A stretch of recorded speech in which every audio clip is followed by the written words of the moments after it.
안녕하세요. 한 주간의 법조계 이슈와 소식을 한데 모아 전해드리는 로투데이 스페셜 신세아입니다. 21대 국회를 이끌어갈 국회의원 300인을 뽑는 4.15 총선이 드디어 막을 내렸습니다. 제3당의 입지가 크게 줄어들며 사실상 거대 양당 체제로 회귀한 21대 국회는 전체적인 입법부 지형 변화를 예고하고 있는데요. 그간 법률방송에서는 총 8차례에 걸쳐 사법 관련 공약 점검 시리즈를 보도해드렸죠. 앞으로 국회에선 사법개혁과 관련해 어떤 일을 반드시 처리하고 실행해야 하는지 법률 전문가들이 21대 국회에 바라는 점들을 들어봤습니다. 함께 보시죠. 어제 텔레그램 박사방에서 조주빈을 도와 아동 성착취물의 제작 유포에 가담한 18살 붓다 강훈의 얼굴이 공개됐습니다. 미성년자인 10대 피의자 가운데 신상 정보가 공개된 첫 사례인데요. 검찰로 송치되는 과정에서 취재진을 마주한 강군은 죄송하다, 정말 진심으로 사죄드리고 죄송하다라고 하면서도 혐의 인정 여부에 대한 질문에는 아무 말도 안 했습니다. 그 현장을 취재했습니다. 그의 법조계의 다양한 소식들 이어서 전해드리겠습니다. 역대 최대 사전 투표율을 기록한 21대 국회 개원을 위한 4.15 총선이 유권자의 뜨거운 관심 속에 투표 마감 시간을 넘기면서 막을 내렸습니다. 법률 방송에서는 8차례에 걸쳐 4.15 총선 사법 공약 점검 시리즈를 보도해 드렸는데요. 21대 국회에선 사법개혁 관련 어떤 일을 반드시 처리하고 실행해야 할까요? 법률 전문가들의 의견을 두루 들어보았습니다. 장한지 기자입니다.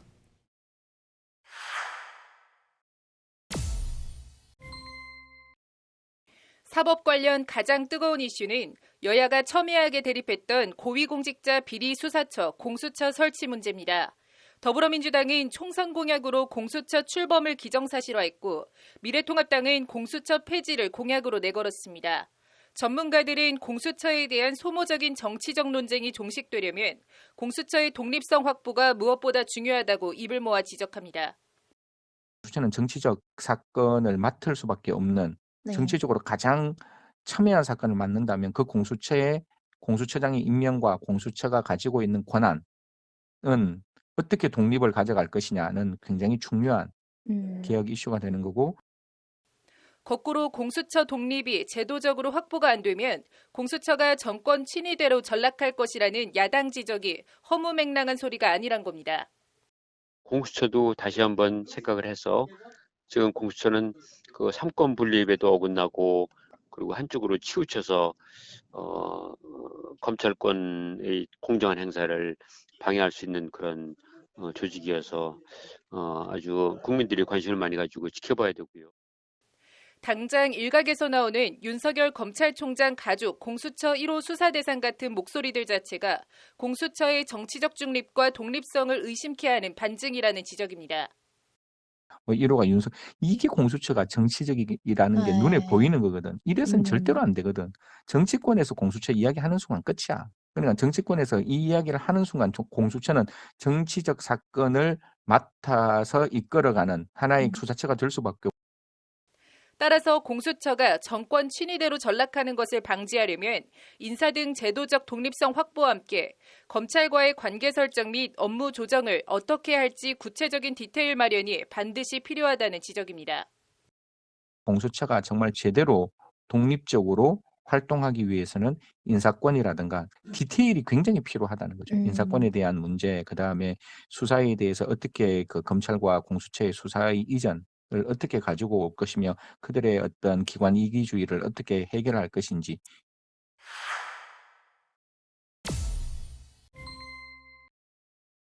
공수처의 독립성 확보와 동전의 양면처럼 맞닿아 있는 게 검찰의 정치적 중립성 확보입니다.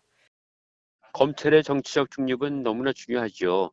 지금 뭐 후보자들이 노골적으로 검찰과 검찰총장을 공격하는 그런 형국인데 정권이 그 검찰을 자기 입맛에 맞는 그런 사람을 임명하고 검찰권의 행사를 그렇게 영향 미치려는 그런 유혹을 버려야 되고요.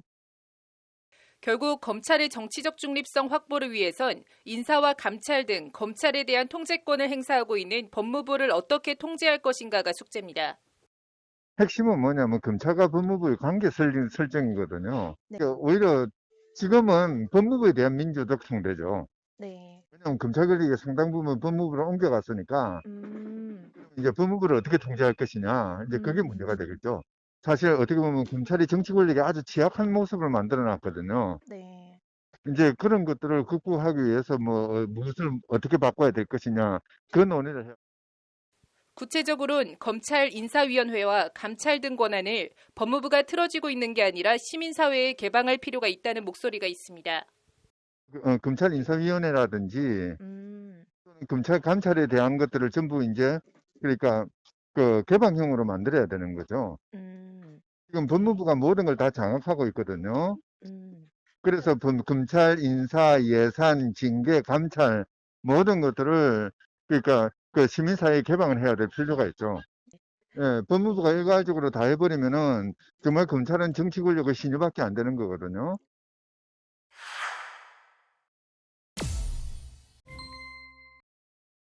검경 수사권 조정도 21대 국회에서 반드시 다뤄야 할 사법개혁 과제로 방향은 특정기관 힘 빼기나 힘 실어주기가 아닌 공정한 수사와 기소, 인권 확보가 돼야 한다는 데는 이견이 없습니다. 관련해서 경찰에 1차 수사 종결권을 부여하고 원칙적으로 기소 의견 사건만 검찰에 송치하도록 한 것에 대한 우려의 목소리가 적지 않습니다. 가장 중요한 게 사실 기소권과 불기소권은 같은 사건을 기소를 하면 기소가 되고 불기소하면 불기소되는 건데 그거를 불기소할 걸 보내지 않으면 그러면 그 나머지 사건 중에 기소와 불기소를 가리게 되는 거잖아요. 그게 네. 사실상의 기소권을 행사하는 거랑 크게 안 달라요. 경찰에서 사건을 뭉갤 가능성이 있고 경찰이 독자적으로 수사는 하되 사건은 모두 송치해 법률 전문가인 검사의 판단을 받도록 하는 것이 국민 권익 확보에 더 도움이 되지 않겠냐는 지적입니다. 사법적인 판단, 법률적인 통제, 수사에 대한 그 기능을 폐지를 할 경우에 사실은 힘이 없는 사람들한테 피해가 돌아갑니다. 힘이 있는 사람은 어떤 제도로 가도 상관없어요. 네. 근데 힘 없는 사람들에게 피해가 돌아가는 제도는 시행하면 안 되죠.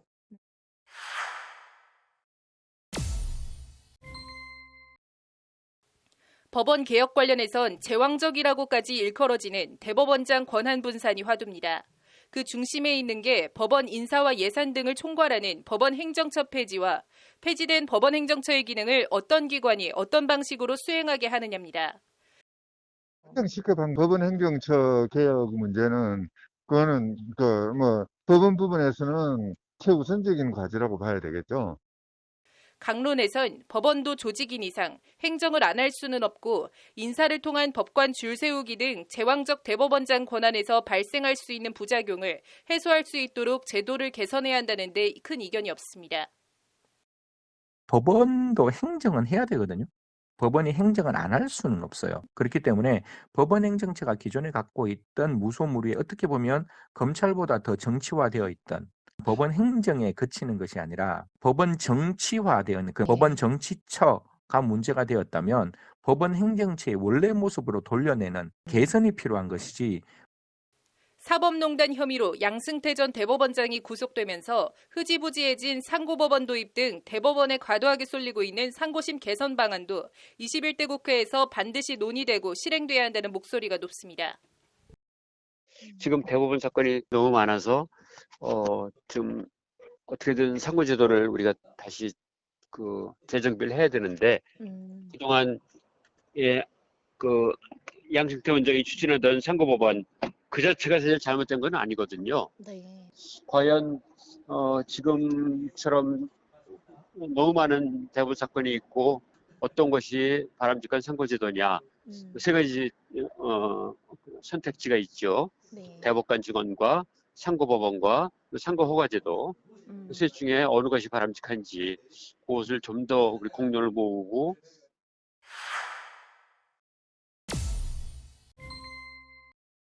사법 접근성을 강화하기 위해 법조계 전문가들은 한 목소리로 판결문을 지금처럼 찔끔찔끔 극히 일부분만 공개하는 게 아니라 전면적으로 공개해야 한다고 입을 모아 지적합니다. 판결문 공개는 100% 해야 되는 거라고 저는 봐요. 이게 저도 답답한 게 법원 판사들만 판결문을 다 볼 수가 있거든요. 그러니까 우리 같이 종합법률정보 사이트에 들어가서 판결을 보면 판결이 굉장히 이렇게 잘 안 되어 있어요. 우리가 지금 판결 내리기 전에 판사에 대한 비판은 진짜로 잘못된 거지만 나와 있는 판결에 대한 비판은 민주주의 사회에서는 절대적으로 필요한 거거든요. 판결문이 공개되면 어떤 판사가 어떤 사건에 대해 유무죄를 어떻게 판단했는지, 양형은 어떻게 되는지 등을 일목요연하게 비교해 볼 수 있어 재판부마다 다른 원님 재판식 판결이 상당 부분 회소되고 궁극적으로는 국민들이 그 덕을 볼 수 있다는 겁니다. 어떻게 하면 판결문 공개를 어떻게 할 것인가? 무료로 공개하면 돼요.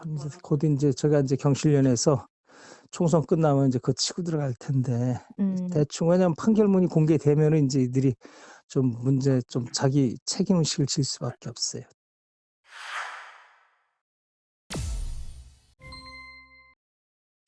판결문 공개 확대는 법조계의 고질적 병폐, 정관이후 문제 해소와도 맞닿아 있습니다. 정관이후 문제는 공정한 수사와 재판을 받을 헌법적 권리를 뿌리에서부터 흔드는 사회정의와 공정사회와 직결되는 문제라는 데 이견이 없습니다. 그 사람이 그만큼 일을 했는 것보다 훨씬 더 많은 비용과 그리고 그 사람이 가지고 있는 인맥을 통해서 객관적이고 공정한 판결이 아니라 그 판결이 부정적이고 그 판결에 부정의가 들어가기 때문에 문제가 되는 거거든요. 그러니까 정관이라는 그 정관 예우라는 그 예우는 그 예우의 범위가 지금 우리나라에서는 너무나 왜곡되어 있고 법조계 전문가들은 전관이후를 뿌리 뽑을 수 있는 강력한 대책과 제도를 만들어 일관되게 시행 추진해야 한다고 강조합니다. 그래서 사람이 법을 좌지우지하는 인치주의가 아닌 법과 제도에 따라 사회가 움직이는 법치주의가 확립되도록 21대 국회가 여야를 떠나 각고의 노력을 해야 한다고 말합니다. 전관예우 문제도 지금 해결되지 않고 있고 특히 그 고위검찰들이 좀 검찰권 행사에 영향을 미친다는 그런 그 외관이 있어서 그것도 많이 고쳐져야 되고요. 지금 여러 가지 사회 움직임들이 그 법치주의, 이 법원 검찰을 존중하고 그리고 개인 인치주의가 아닌 법률에 따른 그런 모든 것이 이루어져야 되는데 이번에 선거 끝나고는 그런 법치주의 확립이 좀 더 좀 철저하게 됐으면 하는 바람입니다. 그 밖에 재판받을 권리 확대를 위한 민사소송 인지대 감액과 변호사 조력권 확대, 판사 증언 등도 21대 국회가 해야 할 사법개혁 관련 일들로 꼽혔습니다. 오는 6월 개원하는 21대 국회가 국민의 뜻을 수렴해 국민을 위한 정치를 하는 국회가 되길 바라봅니다. 법률방송 장한지입니다. 21대 국회의원을 뽑는 4.15 총선이 더불어민주당과 더불어시민당이 180석을 차지하는 여권의 압승으로 끝났습니다. 이런 가운데 15일 자정 기준 입건된 선거사범은 1,270명에 이르고 이 가운데 이번 총선에서 당선된 당선자는 90명입니다. 적지 않은 숫자입니다. 검찰이 당선자 90명에 대한 본격 수사에 나선 가운데 공수처장 임명 캐스팅 보트를 두고도 벌써 이런저런 말들이 나오고 있습니다. 로 인사이드입니다.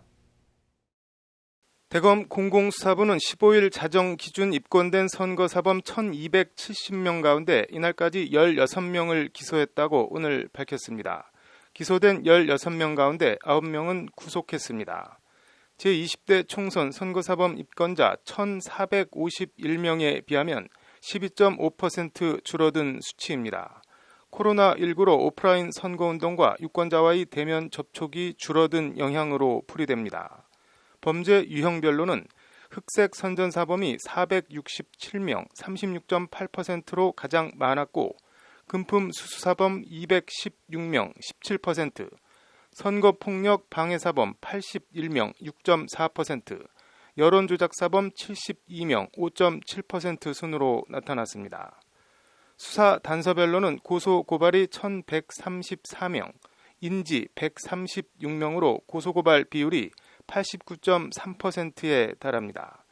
특히 선관위 고발이 402명으로 전체 고소고발의 3분의 1 이상을 차지하고 있습니다. 관심은 입건된 사람 가운데 당선자 수입니다. 검찰은 당선자 중 94명이 입건됐으며 이 가운데 불기소 처분한 4명을 제외한 90명에 대해 수사 중이라고 밝혔습니다. 일단 허위사실 공표 등 공직선거법 위반으로 벌금 100만 원 이상 형이 확정되면 의원직을 잃게 됩니다. 선거법이 아니어도 금고 이상을 확정받으면 직을 상실합니다. 선거사무장이나 회계 책임자, 배우자, 직계 좀비속이 정치자금법 위반으로 벌금 300만 원 이상 형을 확정받아도 의원직을 잃습니다. 검찰은 선거법 공소시효 6개월 만료일인 오는 10월 15일까지 전국검찰청의 공공수사부와 형사부, 반부패 수사부 등으로 구성된 선거 전담반을 특별 근무체제로 유지할 예정입니다. 지난 20대 총선의 경우엔 공소시효 만료일까지 당선자 36명이 기소됐고 이 가운데 최종적으로 7명이 당선 무효형을 받았습니다. 검찰 관계자는 이와 관련 일반적으로 선거일까지 입건된 선거사범보다 선거일 이후 공소시효 만료일까지 사이에 입건되는 선거사범의 비율이 더 높다고 말했습니다. 선거의 진 쪽에서 이런저런 흠을 찾아 당선자들을 고발하는 경우 등 추후 추가 입건자가 더 발생할 가능성이 높음을 내비친 겁니다. 이런 가운데 윤석열 검찰총장은 어제 집 근처 서울 서초구 원명초등학교에서 투표를 마친 뒤 대검 근처 한 식당에서 선거 관련 수사를 총괄 지휘하는 배용원 대검 공공수사부장 등 출근한 대검 공공수사부 소속 검사들과 점심 식사를 함께하며 흔들림 없는 수사를 당부했습니다. 이 자리에서 윤 총장은 검찰 수사를 지켜보는 쪽에서는 이해관계에 따라 검찰이 중립적이지 않다고 늘 공격한다며 이같이 당부한 것으로 알려졌습니다. 청와대 하명 수사나 선거 개입 의혹 수사 등 검찰이 수사로 정치를 하며 총선에 개입하고 있다는 일각의 비판을 의식한 발언으로 보입니다. 윤 총장은 이에 정치적 중립은 펜으로 쓸 때 잉크도 별로 안 드는 5글자이지만 현실에서 지키기가 어렵다며 국민들께 검찰이 정치적 중립을 지키고 있다는 믿음을 주는 게 어려운데 끊임없는 노력과 투자가 필요하다고 강조한 것으로 전해졌습니다. 윤 총장이 검찰의 정치적 중립 강조와 상관없이 민주당은 7월 15일 공수처 출범을 기정사실화하고 있는데 관전 포인트는 공수처장 추천에서 캐스팅 보트 역할을 할 제2야당이 누가 되느냐입니다. 국회 공수처장 추천위원회는 7명으로 구성되는데 법무부 장관과 대한변협회장, 법원행정처장이 1명씩을 추천하고 여당과 야당이 각 2명을 추천합니다. 이 7명 가운데 6명이 동의해야 대통령이 공수처장을 임명할 수 있어 결국은 제2야당이 누가 되느냐가 관건이 됩니다. 총선 위성정당 논란이 잉크도 마르기 전에 19석을 차지한 미래한국당이나 17석을 차지한 더불어시민당에 의원 꺼주기 또는 군소정당이나 무소속과의 이합 집산을 통해 위성교섭단체를 만드는 것 아니냐는 논란이 벌써부터 나오는 이유입니다. 한쪽에선 범여권 야당이라는 모순된 조우가 어디 있냐는 비판이 나오고 다른 쪽에선 미래통합당과 미래한국당은 형제 정당이라며 총선 뒤 합당을 당연시하더니 이제 다시 무늬만 제2야당인 교섭단체를 만들려 하냐는 선제적인 비판도 제기되고 있습니다. 아무리 정치가 생물이고 변화무쌍하다지만 참 우리나라 정치는 정말 당장 내일 한치 앞을 알 수 없게 어떤 면에선 긴박하고 흥미진진하다는 생각입니다. 아무튼 말도 많은 공수처 설립, 전개가 어느 방향으로 이루어질지 관심 있게 지켜봐야 할 것 같습니다. 로인사이드입니다. 네, 집권 여당 압승으로 끝난 총선, 민생과 직결되는 민주당의 경제 관련 공약 짚어보겠습니다. 윤수경 변호사의 이슈 속 법과 생활입니다. 윤 변호사님, 더불어민주당이랑 더불어시민당 합쳐 182석인데 이게 87년 민주화 개헌 체제 이후 초유의 슈퍼 여당이 탄생한 건데 어떻게 보셨나요? 네, 그 민심이 여당이 압도적인 승리를 몰아주면서 국회 전체 의석 300석의 5분의 3에 해당하는 180석의 슈퍼 여당이 탄생하게 됐죠. 그래서 이제 국회 5분의 3을 확보하게 되면 이제 단독으로 뭐 신속 처리 안건, 패스트트랙 법안 처리가 가능하기 때문에 사실상 개정 국회법인 선진화법을 무력화할 수가 있게 됐습니다. 단일 정당 기준으로 전체 의석의 5분의 3을 넘어서는 거대 정당이 탄생한 것은 말씀하신 대로 네. 1987년 민주화 이후 처음인데요. 네. 이로써 여당은 개헌을 제외한 네. 입법 활동에서 대부분의 권한을 행사할 수 있게 됐다고 볼 수 있습니다. 네. 뭐 경제 관련한 공약에서 일반 서민들이랑 직결되는 공약은 어떤 게 있나요? 네, 민주당은 이번 총선에서 고리대금업으로부터 서민들을 보호하고자 네. 현재 연 24%인 법정 최고금리를 연 20%로 낮추는 법 개정을 약속을 한 바가 있습니다. 네. 연 20% 이자 제한법은 정의당도 공약으로 내건 사항입니다. 네. 대부업 법정 최고금리는 2011년 연 39%에서 네. 2014년 34.9%, 2016년 27.9%로 낮아진 데 이어서 네. 2018년 2월에 네. 또 한 차례 인하돼서 현재 연 24%를 적용을 하고 있습니다. 네. 대부업자와 여신금융기관에 적용되는 최고금리를 네. 20%로 하는 이제 대부업법과 이자 제한법 시행령 개정안이 네. 2018년 2월부터 적용됐는데 이후 이제 최고금리를 낮추는 개정안이 네. 나왔지만 네. 국회의 문턱을 넘지 못하고 있는 상황이었습니다. 이게 뭐 1금융권은 그렇다고 하더라도 2금융권 이용도 어려운 서민들에게 이게 뭐 좀 의미가 있는 건가요? 어떤 건가요? 네, 이제 금리가 낮아지면 네. 일단 대출을 받는 입장에서는 좋기는 합니다만 이제 문제는 대출 공급자들이 시장에서 이 금리를 맞출 수 있느냐 하는 부분이 될 것 같습니다. 네. 마진이 줄어들게 네. 된 이제 대부 업체들이 그 저신용자들에 대한 대출을 꺼리게 되면 네. 이분들이 이제 불법 사금융시장으로 내몰려서 네. 오히려 불법 사금융시장이 확대되는 부작용이 나오는 게 아니냐라는 지적이 나오고 있는데요. 네.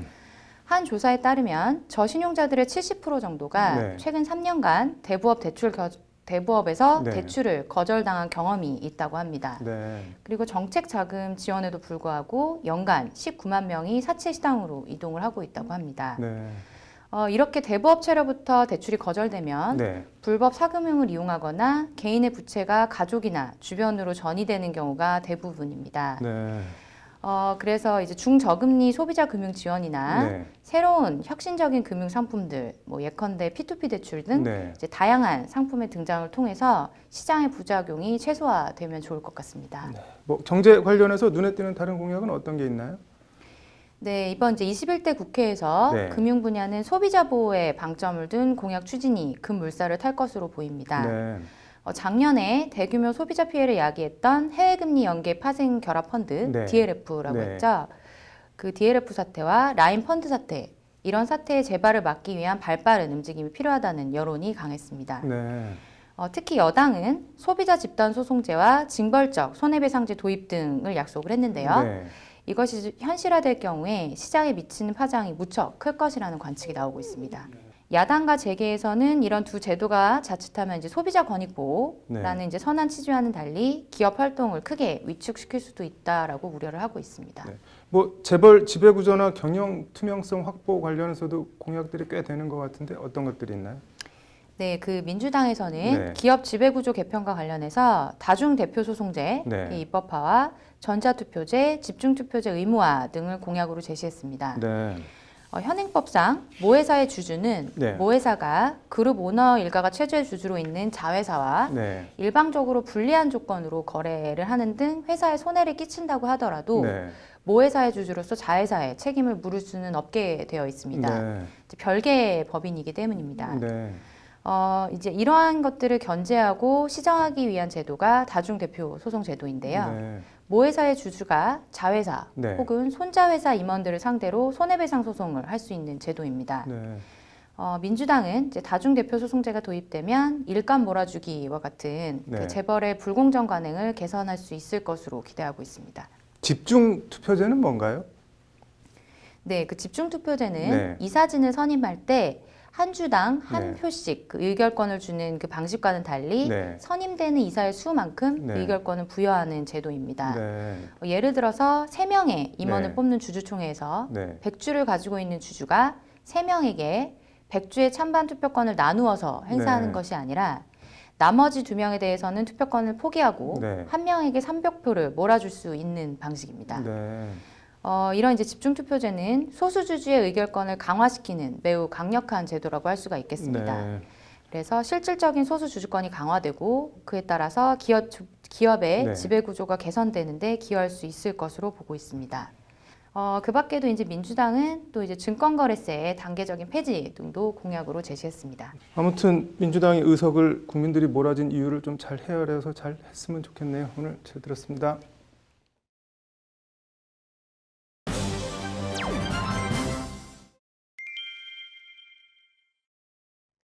아동 청소년이 포함된 성착취물을 제작하고 유포한 조주빈의 공범.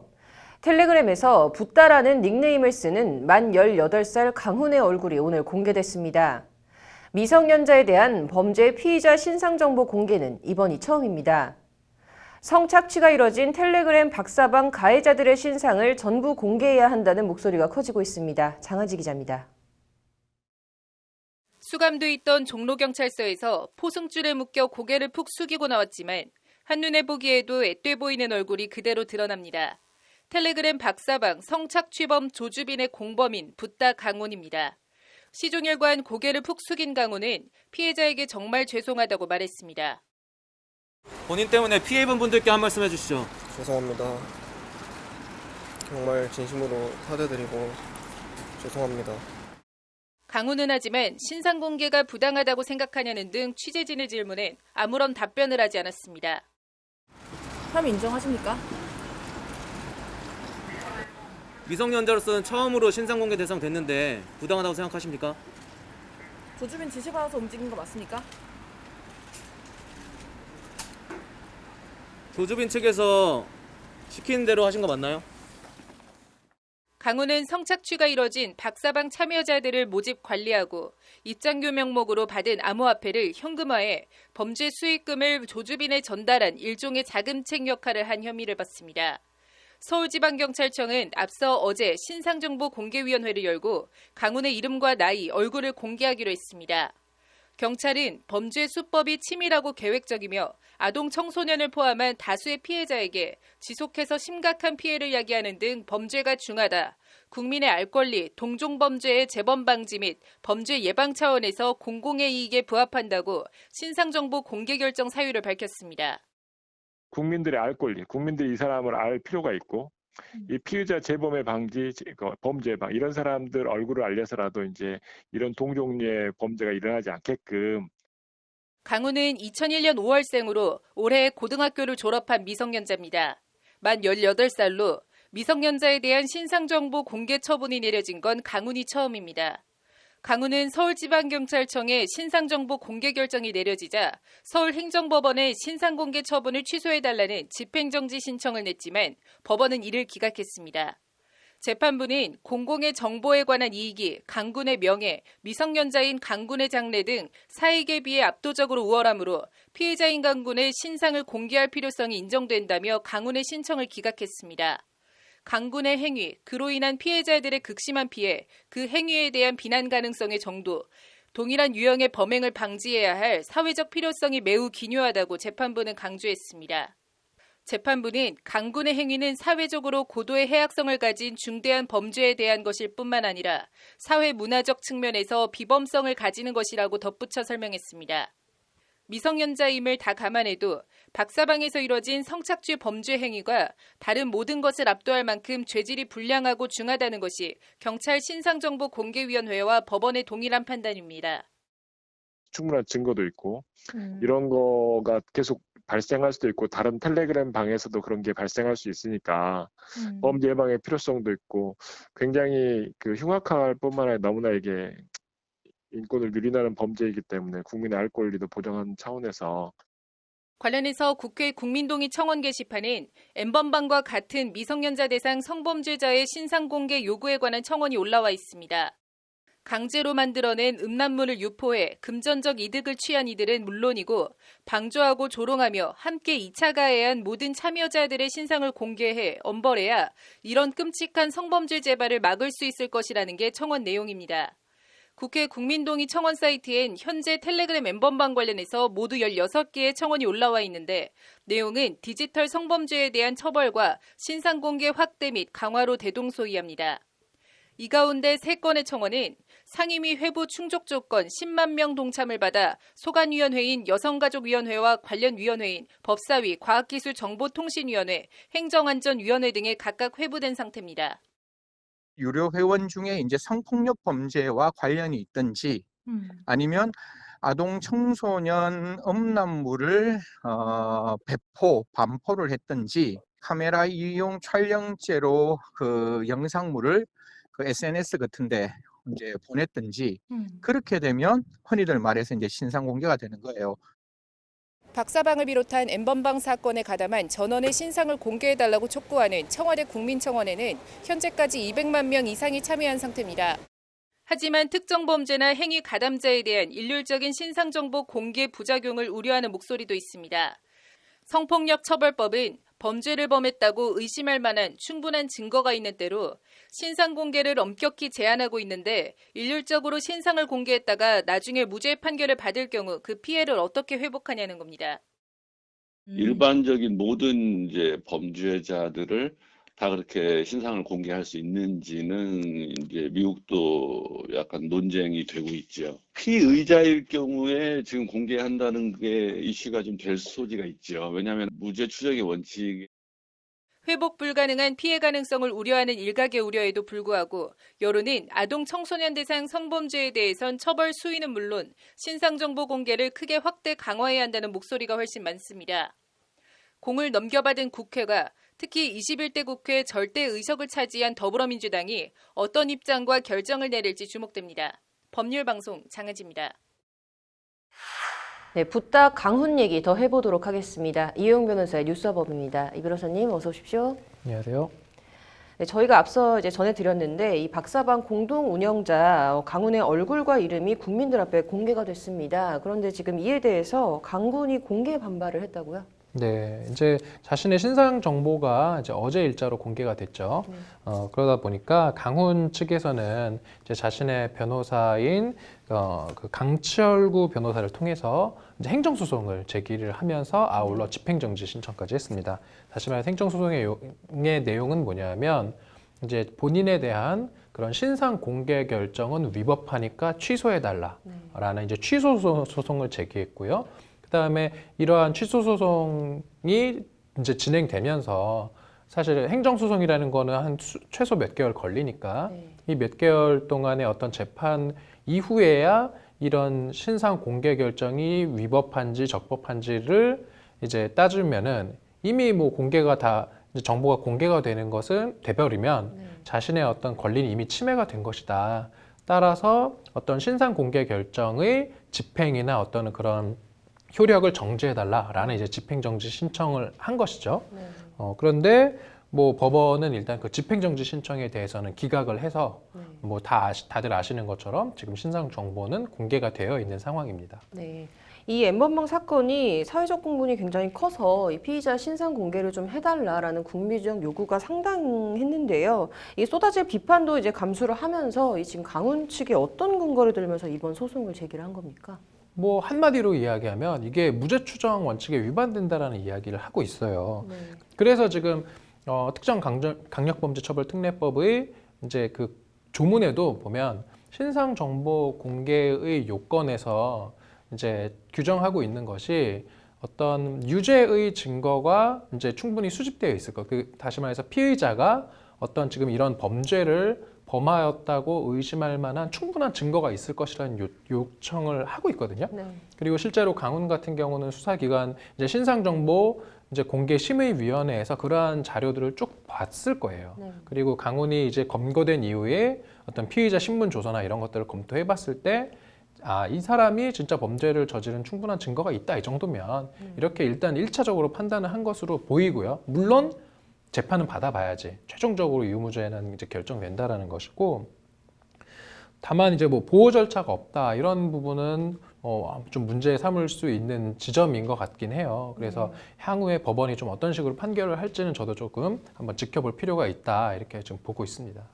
그런데 지금 이미 오늘 오전에 지금 신상이 다 공개되지 않았습니까? 근데 이게 재판이 좀 의미가 있을까요? 그렇죠. 그런 이제 이야기들을 많이 하시더라고요. 뭐냐면 아니 이미 신상 공개된 이후에 이 공개 결정이 취소되는 게 무슨 실익이 있을까? 공개 결정이 이미 되었고 그 공개 결정에 따라서 오늘 오전에 강훈 씨의 이름과 그다음에 뭐 사진 같은 것들이 지금 공개가 됐죠, 얼굴. 그렇다라고 한다면은 집행 종료로 인해서 소송을 할 실익이 더 이상 없는 때에 해당된다라고 볼 여지가 있어서 그렇다라고 한다면 소송 요건이 흠결되었다라고 해요. 그런데 법원에서 달리 판단할 여지가 없는 건 아니에요. 이게 이제 비록 그 신상 정보가 공개는 되었지만 이 공개 결정이 위법하다라고 법원에서 판단을 해서 사후적으로라도 뭔가 강훈 씨 측에서 회복되는 어떤 법률상 이익이 있다라고 만약에 보게 되면 이것은 이런 정보 공개 결정이 적법한지 위법한지를 이제 행정법원에서 판단을 하게 될 수도 있습니다. 그래서 이 부분은 좀 지켜볼 필요가 있을 것으로 보입니다. 네.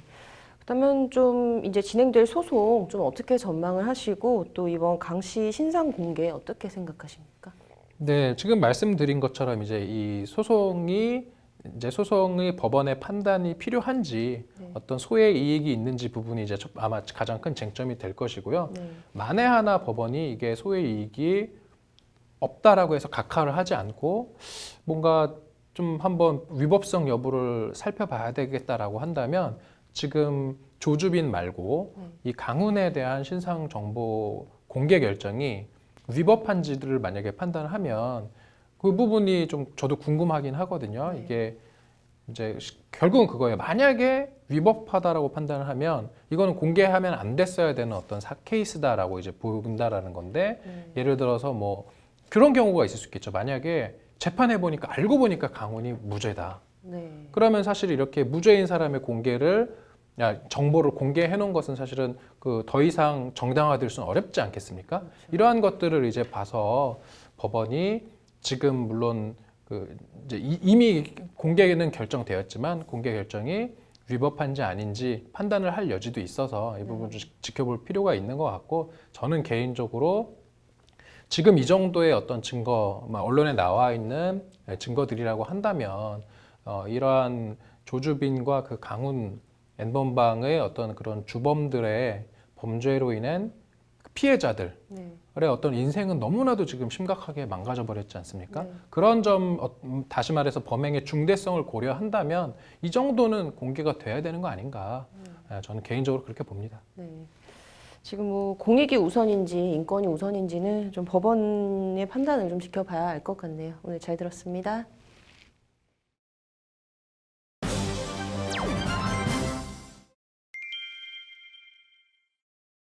코로나 사태로 우리 경제가 직격탄을 맞고 있는 가운데 3월 실업급여 지급액이 9천억 원에 육박하며 역대 최대 기록을 다시 갈아치웠습니다.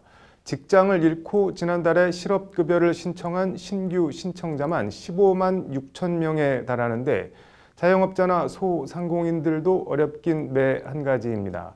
이런 가운데 시민단체들이 오늘 경기 침체로 어려움을 겪고 있는 한계 채무자들을 위해 법원이 적극 나서줄 것을 촉구하는 기자회견을 열었습니다.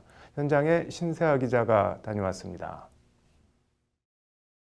법원은 삶의 나락에 내몰린 한계 채무자를 적극 구제하라. 구제하라. 구제하라. 구제하라. 금융정의연대와 주빌리은행, 한국파산회생변호사회 등 시민단체들이 오늘 대법원 앞에서 기자회견을 열고 법원이 코로나19 위기 한계 채무자 구제에 적극적으로 나서달라고 말했습니다. 코로나19 사태는 세계적인 재난입니다. 실업률이 급증하고 있고 실업급여 신청이 사상 최대, 역대 최대를 기록하고 있다는 자료들이 속속 보고되고 있습니다. 근데 문제는 이러한 상황이 계속될 것이라는 겁니다. 실제 고용노동부 오늘 발표에 따르면 지난달 구직급여 지급액은 8,982억 원으로 지난해 같은 달보다 2,585억 원, 40% 이상 더 급증했습니다. 지난 2월 세운 역대 최대 기록 7,819억 원을 한 달 만에 다시 갈아치운 사상 최대 구직급여 지급 규모입니다. 지난달 구직급여 신규 신청자는 15만 6천 명으로 보건복지업, 제조업, 건설업, 도소매업, 교육 서비스업 종사자 등 코로나19 사태 직격탄을 맞은 업종들입니다. 그나마 고용보험에 가입하지 않은 자영업자나 특수고용직 종사자, 프리랜서 등은 구직급여 지급 대상에서 제외돼 이들은 통계조차 제대로 없는 실정입니다. 특히 취약계층, 정기적인 취약계층에 해당하는 그 개인 회생 채무자들을 더 적극적으로 보호할 필요가 있습니다. 이와 관련해서 법원이 경제적으로 이 가장 취약한 개인회생 채무자들에게 선제적이고 기준을 완화한 그 적극 사법 행정을 펼쳐야 합니다. 이런 적극 사법 행정을 위해 이들은 우선 법원이 현재 개인회생 절차 중에 있는 한계 채무자들에 대해 변제계획 불수행 기준을 완화해 줄 것을 촉구했습니다. 평소와 같이 기계적으로 변제계획 이행 여부를 따질 것이 아니라 비상시국임을 감안해 적극적으로 변제계획 변경 절차를 안내하고 이에 착수하도록 해 한계 채무자들이 개인회생을 포기하고 두 손 들고 나가 떨어지는 상황은 피하게 만들어야 한다는 요구입니다. 이미 개인회생 절차를 밟고 있는 채무자들 또한 소득이 줄어들어서 어쩔 수 없이 채무 변제를 중단할 수밖에 없는 현실입니다. 채무 변제를 중단할 수밖에 없는 채무자들에게 면책이나 유예 신청을 할 수 있도록 하고 변제계획 변경을 적극적으로 허가하는 등 적극적인 조치를 즉각 시행해야 이들은 이와 함께 채무자회생법의 면책 결정을 적극적으로 해석해 변제계획 변경조차 불가능할 정도로 사정이 어려운 경우 변제계획 완료 전이라도 법원이 채무자에 대한 면책 결정을 주저하지 말고 적극적으로 결정해야 한다고 목소리를 높였습니다. 나아가 아직 개인회생이나 파산 신청을 하진 않았지만 한계에 몰릴 채무자들이 속출할 것이 명약 관화한 만큼 파산 신청 문턱을 낮추고 이를 적극적으로 안내해 줄 것도 아울러 촉구했습니다. 우리 사건을 하다 보면은 회생 신청 비율이 매우 높습니다. 한 2배 정도 파산보다 높은데 그렇게 회생을 많이 신청해야 하는지 회생 제도로 유도를 해야 되는지 이것에 대해 많은 의문이 있습니다. 왜냐하면 회생 변제 계획이 인가됐다 하더라도 그 성공률이 생각보다 높지 않습니다. 어차피 하다가 실패할 것을 강요하기보다는 실패할 가능성, 그러니까 회생 계획을 이행할 가능성이 낮은 채무자들에 대해서는 선제적으로 파산으로 유도해서 개인회생 변제계획 이행조차도 어려운 채무자들에 대해선 처음부터 파산을 유도해 재기를 돕자는 취지인데 연관선상에서 이들은 일선법원의 파산사건 처리 속도가 너무 늦다며 도산재판부 인력 확충 등을 통해 사건을 신속히 처리해 줄 것도 함께 촉구했습니다. 예를 들면 수원, 의정부, 인천 이런 수도권에 있는 법원조차도 개인 파산 사건들이 선고나는데 많이 걸리면 파산 선고까지 한 1년, 면책까지는 거의 2년 이렇게 긴 시간이 걸리고 있습니다. 우선 사건을 담당하는 재판부가 부족한 것 같습니다. 이 회생 파산 사건을 전담하는 도산 재판부를 증원하고 관련 인력에 대한 교육을 신속히 시행해서 처리 속도를 빨리 높여야 될 것으로. 이런 내용의 의견서를 대법원에 제출한 기자회견 참가자들은 이번 코로나19 사태로 더 많은 채무자들이 삶의 나락으로 떨어지는 것이 아닌지 우려된다며 법원의 적극적 조치를 거듭 촉구하는 한편 법률 개정이 필요한 사항에 대해선 국회에서도 적극 입법을 요구할 예정이라고 밝혔습니다. 올 하반기 개인회생 신청 건수가 급증할 것으로 보이는 가운데 법원과 금융권의 신속한 변제 계획 승인 및 자율적 납기 연장 등 대책이 요구되고 있습니다. 법률방송 신세아입니다. 법률방송은 얼마 전 한화 손해보험이 아버지가 교통사고로 사망하며 고아가 된 초등학생을 상대로 2,700여만 원의 구상금 소송을 걸었다는 내용을 보도해 드렸는데요. 이와 관련 한화 손보는 소송을 취하하고 대표이사가 물의를 일으켜 죄송하다는 사과문을 발표했습니다. 이번엔 DB손해보험의 교통사고 사망 유가족에 대한 10여 년 만에 구상권 청구 소송 사실이 뒤늦게 알려지며 논란이 되고 있습니다. 어떤 내용인지 신세아 기자의 보도입니다. 지난 2000년 2월 14일 밤 서울 올림픽대로 청담교 부근에서 난 대형 교통사고입니다. 승용차가 마치 종잇장처럼 구겨져 찌그러져 있고 119 대원들은 사고 수습에 여념이 없습니다. 교통사고를 막기 위해 설치된 미끄럼 방지 시설에서 떨어져 나온 돌가루에 차량들이 미끄러지며 참혹한 사고로 이어진 겁니다. 이 사고로 운전자 김모 씨와 차량 동승자 3명 등 차에 타고 있던 4명이 모두 목숨을 잃는 참변을 당했습니다. 그런데 운전자 김 씨가 종합보험이나 별도의 손해보험을 가입해둔 게 없어 당시 사망한 동승자 유족들에겐 자동차 손해배상 보장 사업을 통해 모두 1억 8천만 원의 보험금이 지급됐습니다. 자동차 손해배상 보장 사업은 운전자들이 가입한 자동차 보험에서 일정 금액을 별도로 적립해 무보험이나 뺑소니 차량 피해자 등을 구제해주는 일종의 사회적 보험입니다. 자동차 손해배상 보장 사업은 무보험, 뺑소니 사고의 경우 등 피해자가 보상받을 길이 전혀 없는 경우에도 피해자에게 책임보험만큼은 보상받을 수 있도록 만든 제도를 말하는데 현재 사망의 경우에는 1억 5천까지. 가장의 죽음이라는 끔찍한 일을 겪은 운전자 김 씨 가족들에게 사고 13년 뒤인 2013년 황망한 일이 또 생겼습니다. 당시 정부 위탁을 받아 보험금을 지급했던 현재의 DB손해보험에서 동승자 유족들에게 지급한 1억 8천만 원의 보험금을 돌려달라는 구상권 청구가 들어온 겁니다. 경황이 없는 와중에도 사망한 김 씨의 아내가 주변에 물어보니 채권 소멸 시후 10년이 지났기 때문에 신경 쓰지 않아도 된다는 답변을 들은 김 씨 유족들은 별다른 대응을 하지 않았습니다.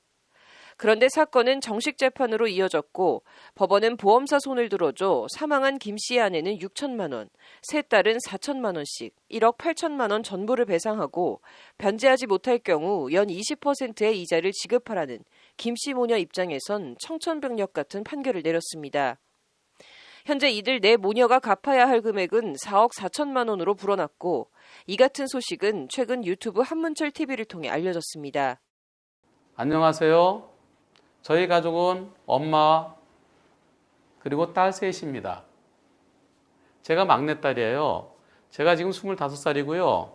그때 5살이었어요. 그때는 아빠 얼굴도 기억이 안 납니다.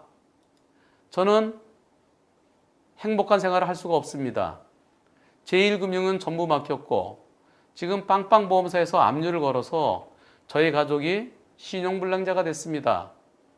채권 소멸 시효가 지나 결손 처리해야 할 것을 보험사 직원이 못 먹는 감 찔러나 보는 식으로 소송을 낸 것이라는 게 한문철 변호사의 주장입니다. 소멸 시효 지는 거 알면서도 그랬어요. 왜 그랬을까요?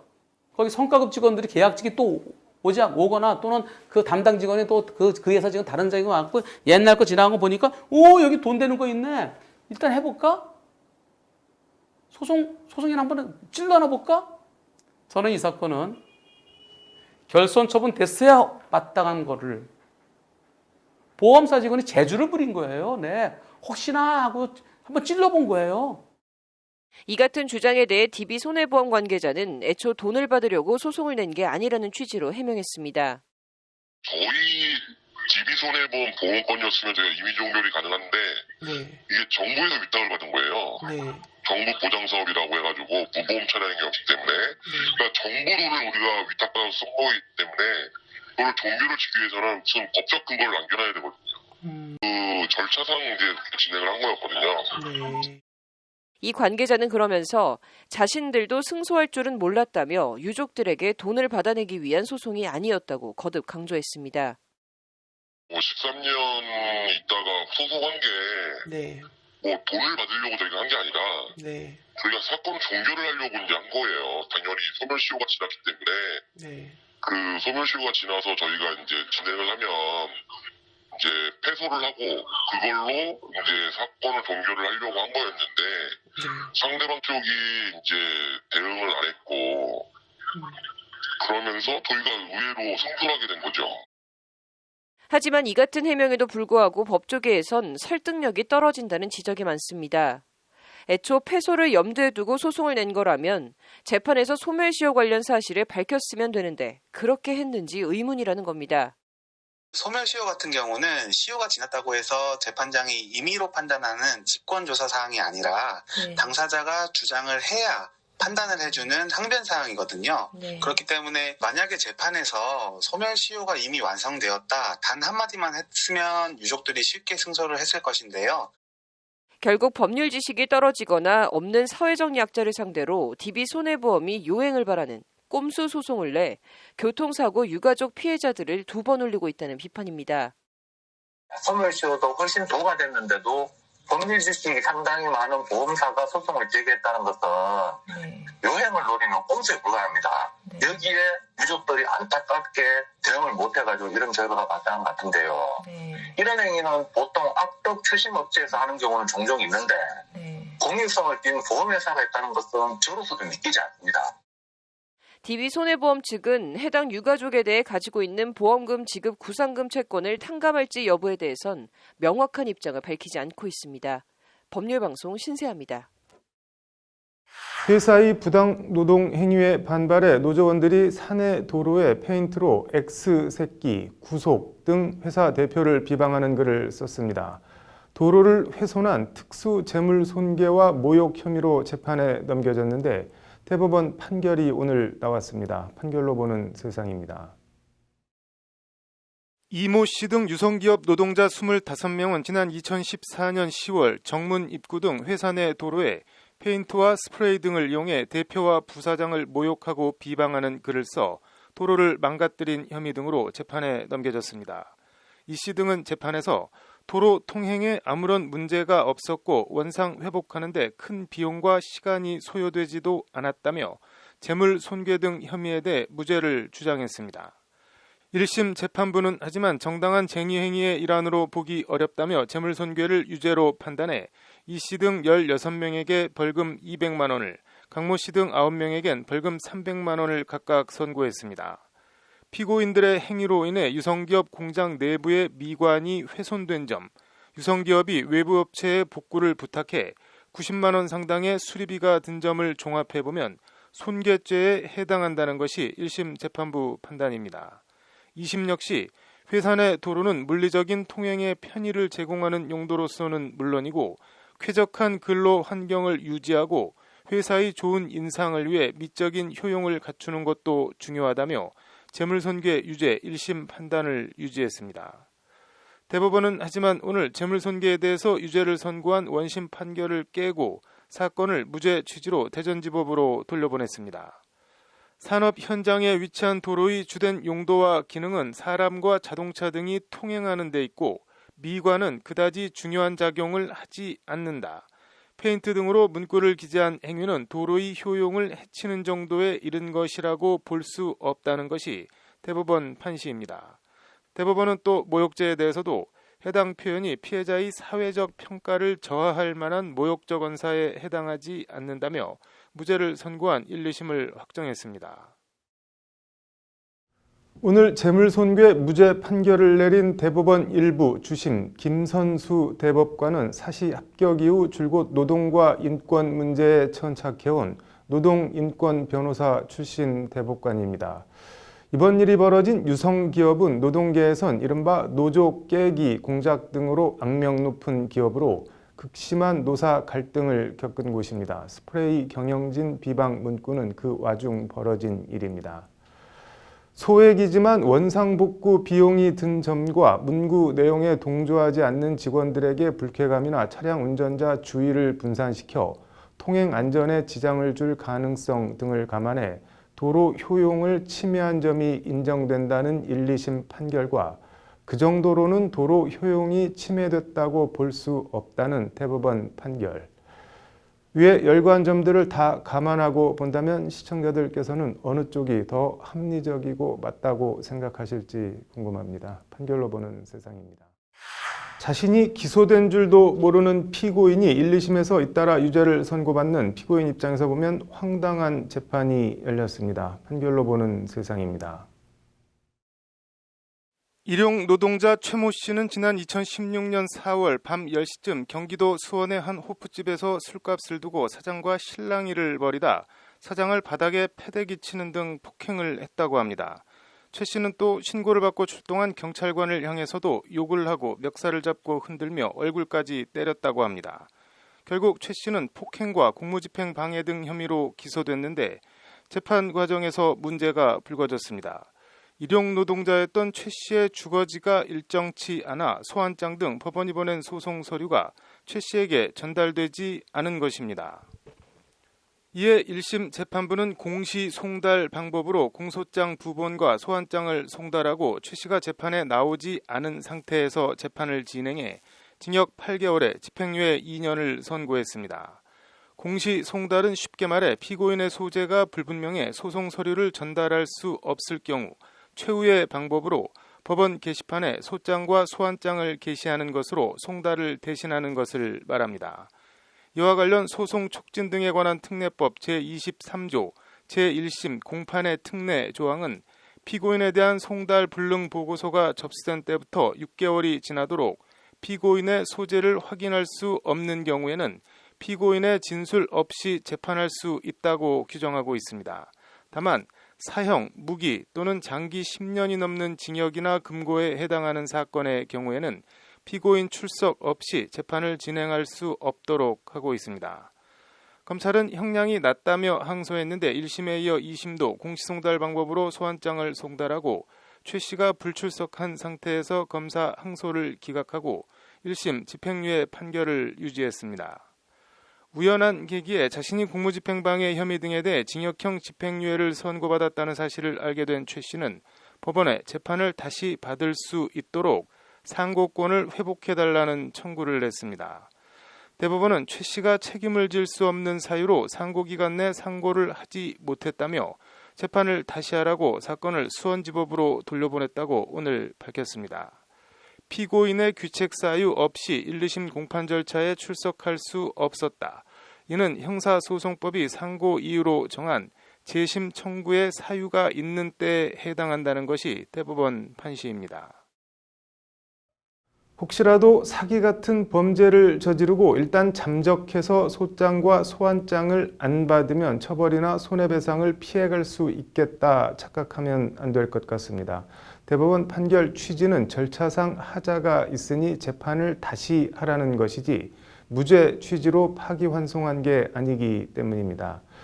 그나저나 재심에서 무죄가 나올지 징역형이 아닌 벌금형이 나올지 아니면 혹시라도 죄질이 불량하다며 실형이라도 나오는 건 아닌지 판결 결과가 궁금합니다.